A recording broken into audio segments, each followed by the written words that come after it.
you, Michael. Well, today is actually a rather special day because it's the 85th anniversary of something very important. Can anyone tell me what day we should be celebrating? Is it the day they repealed the prohibition on alcohol? Yes, it's the day we repealed prohibition. So it's 85 years today.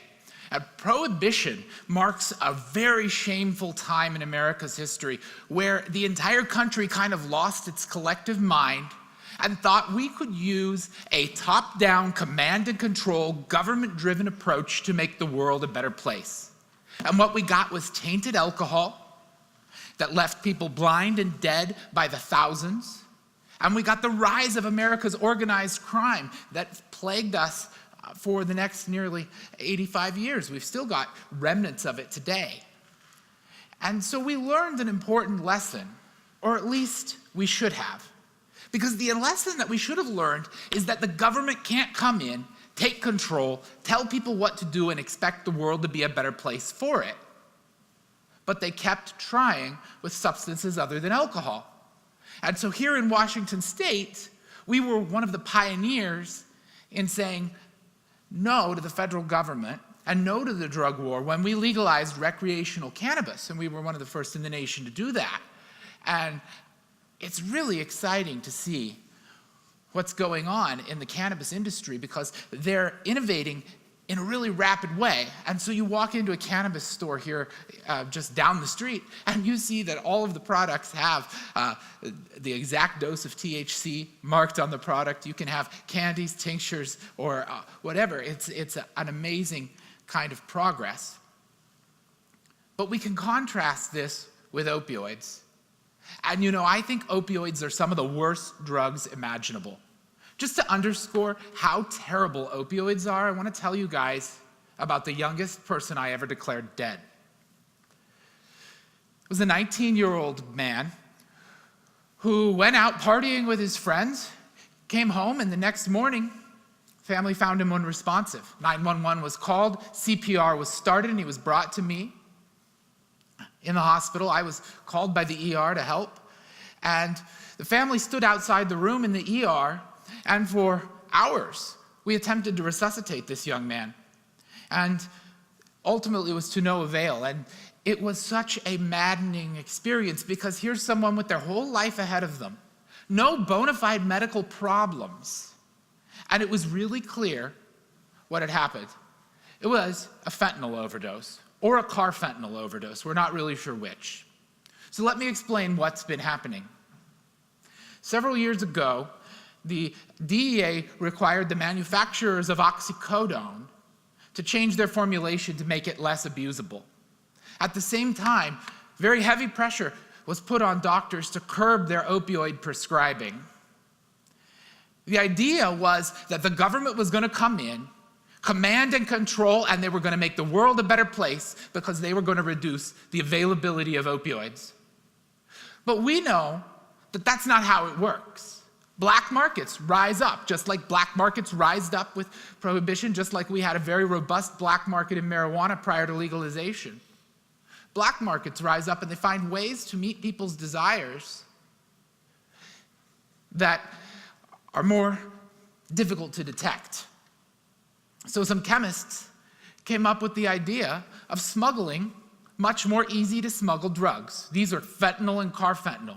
They are thousands of times more potent than heroin or morphine or oxycodone. So what this means is that if you can smuggle in just a few grams of carfentanil, you can mix it with several kilograms of an inert substance and sell it as heroin. What happened was when the federal government started cracking down on oxycodone, they created a demand that led to something much worse and much more deadly. And I've seen over and over people dying of overdoses of these synthetic opioids, and they are a direct consequence of prohibition. It was because the federal government wanted to restrict access to opioids that all of these people are dying. 79,000 people a year in the United States die from opioids, and the vast majority are dying from synthetic opioids, and we can lay that at the feet of federal prohibition. But there is good news, because here in Washington, we're the pioneers in innovation with substances, and we legalized recreational cannabis. But a lot of people realized that recreational cannabis was helping them get away from opioids. So let me try to put this in perspective so you understand what's happening. Your typical person who gets addicted to opioids starts off taking pain medication from the doctor. Maybe they hurt their back, maybe they had surgery and they get a bottle of pain medication.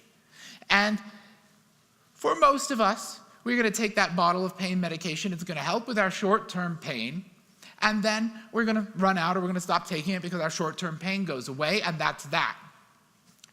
But for a sizable section of the population, that's not what happens. What happens is it dulls your pain initially, and then it upregulates your mu receptors. It means that you become more sensitive to pain.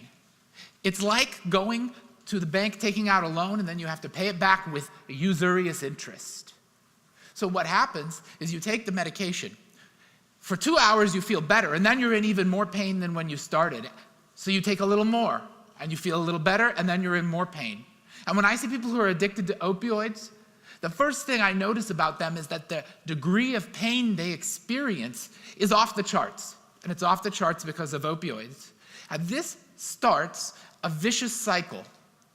It's a vicious cycle that leads to addiction. It leads to homelessness. It leads to the loss of everything, and then ultimately, in many cases, leads to death. But people are starting to use cannabis in two ways. First of all, people are starting to use cannabis to manage pain because it's really effective.